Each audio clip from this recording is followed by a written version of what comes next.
금일 미국 증시는 상승 마감했습니다. 미국의 고용시장이 둔화되면서 채권 금리가 하락하고 투자자들이 연준 금리 인하에 대한 베팅을 다시 시작함에 따라 증시가 2월 이후 가장 큰 상승세를 기록했습니다. 예상보다 완화된 고용 데이터와 임금 상승률의 둔화는 노동시장이 침체되고 있지 않다는 신호와 스태그플레이션이나 경기 침체에 대해 우려하는 투자자들을 안심시켰습니다. 또한 경제가 점진적으로 둔화되고 있으며 데이터에 의존하는 연준이 9월 초에 정책 완화를 시작할 수 있다는 주장에 힘을 실어주었습니다. S&P 500 지수는 1.3% 상승했습니다. 애플은 실적 발표 후 주가가 급등했습니다. 연준의 통화정책에 민감한 2년물 국채금리는 7bp 하락한 4.81%를 기록했습니다. 스와프 트레이더들은 올해 약 50bp 금리 인하를 예상하고 있습니다. 금주 발표된 예상보다 약한 경제 데이터들은 나쁜 소식이 좋은 소식이다 라고 풀이되었습니다. 4월 비농업 부분 취업자 수는 17만 5천 명 증가하여 6개월 만에 가장 적은 증가폭을 보였습니다. 실업률은 3.9%로 소폭 상승했고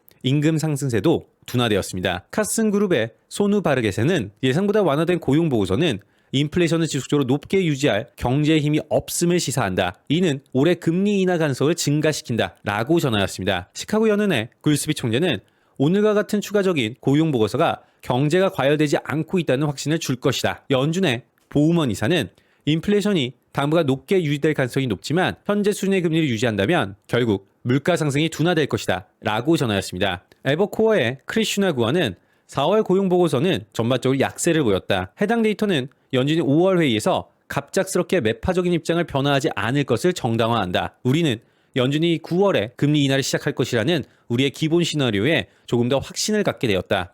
프린시플 애셋의 시마샤는 고용 데이터는 실제로 시장의 금리 인하에 대해 논의를 다시 불러일으키고 있으며 아마도 파월이 지난 수요일에 보다 비둘기파적인 태도를 취할 수 있었던 이유를 설명할 수 있다. TD 시큐리티스의 제나디 골드버그는 오늘의 고용 보고서는 골디락스의 정의와 같다. 임금 상승세가 정상화되는 가운데 일자리가 이전 추세에 가까워지고 있다. 이는 연준이 환영할 고용 보고서이다. 뱅크레이트의 마크 햄릭은 미국 경제가 과열되었다고 우려한다면 4월 고용 보고서는 그런 생각에 찬물을 끼얹었다. 골드만삭스의 알렉산드라 윌슨, 엘린 존도는 고용 데이터는 시장의 스태그플레이션 우려를 해소시켰다. 퍼시픽 인베스트먼트의 티파니 와일딩은 채용은 여전히 강하고 실업률은 낮게 유지되며 임금은 다음 달에 다시 상승할 가능성이 높다. 블루칩 데일리 트렌드 리포트의 레리 텐탈렐리는 인플레이션 급증하지 않고 고용 데이터가 적절하게 유지된다면 9월 금리 인하가 있을 수도 있다 라고 전하였습니다. 암젠, 비만 치료제 이상 중간 결과 발표, 마이크로소프트, 그룹 내 최고 보안 책임자 임명, 부킹, 실적 발표, 예상 상해, 테란 오비털, 로키드 마틴, 인수 제한 철회 소식이 있었습니다. 2024년 5월 6일 월요일 주요 일정 살펴보겠습니다. 경제지표는 23시 미국 4월 컨퍼런스 보드 고용 추세 지수, 연설은 01시 50분 연준 박킨 총재, 02시 연준 윌리엄스 총재가 예정되어 있습니다.